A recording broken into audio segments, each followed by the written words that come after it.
Hey there, fellow classic comic collectors. As always, I'm Scott Harris King, and not as always, I'm in my basement. You probably noticed right away that I'm not in my usual video spot. That's because I'm doing a very special video about trying to save funky comics. So I have here, this bin is full of everything that I theoretically will need in order to save some old musty comics. And what I'm going to do is I'm going to set this up. I'm going to walk you all through it and see exactly what I'm doing, and hopefully it works. So let's take a look. All right, so there's several things you need here to do this, and the first is the bin itself. I went to the grocery store and I got almost everything I needed for this, including this bin, which is sort of it's shallow, but it's wide. It's sort of a double wide. And then just set that down there. The big thing, of course, that you need is some musty comics. Now, I just got in this lot. You'll see this on one of my upcoming haul videos. I got this lot of these cool romance books, really neat stuff.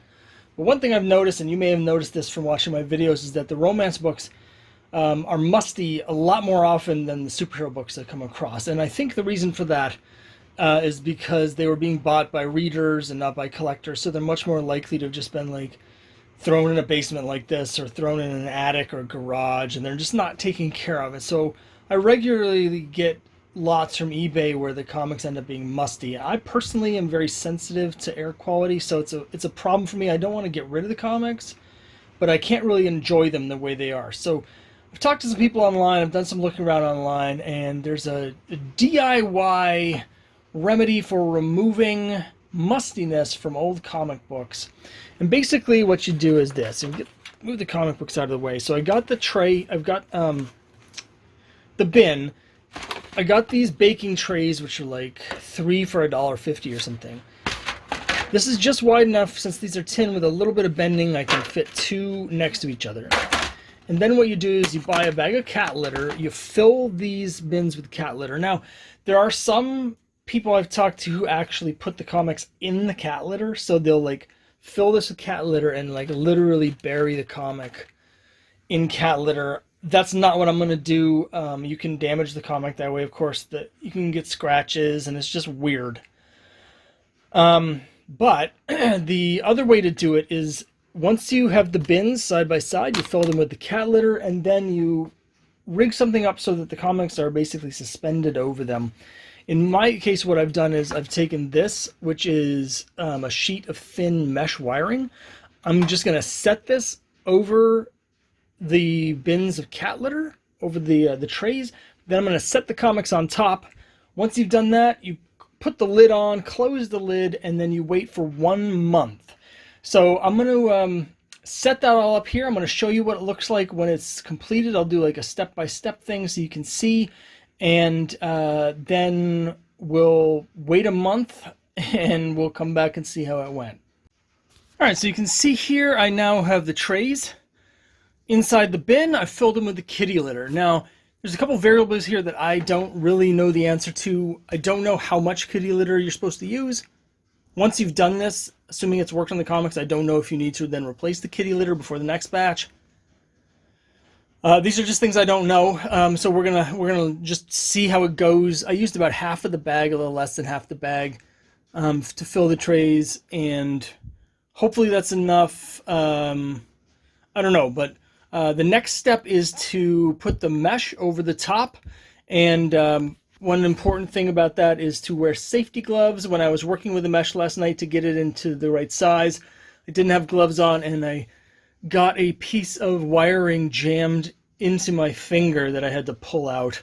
So make sure you wear the safety gloves when you're working with the mesh. Here's, again, we have a whole roll of this that we bought at one point for something.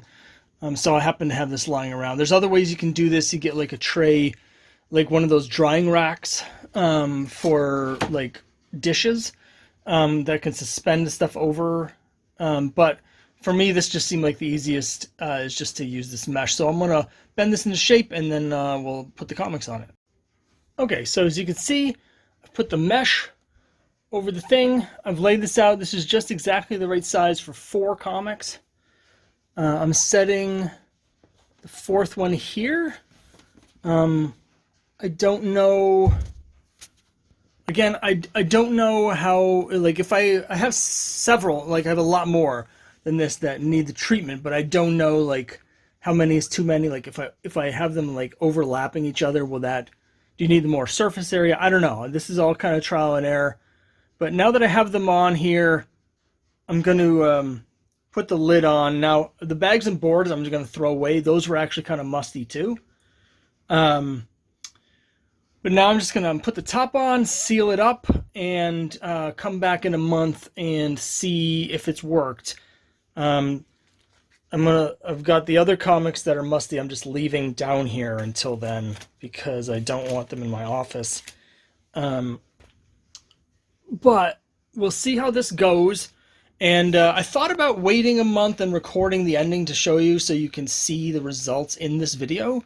But I decided to just go ahead and post it now because I thought some of you might want to try it yourself and not wait a whole nother month. So rather than wait to see what the results are, I thought I'd just put the video out now. I'll do a second video with the results in a month when I get to that point. So I'm just going to put the top on. I'm going to set a reminder in my calendar for 1 month from today to come down and check, see how it went. And fingers crossed. And if anyone decides to try this yourself, let me know in the comments how it went for you and what you think. So thanks very much, and I'll see you next time.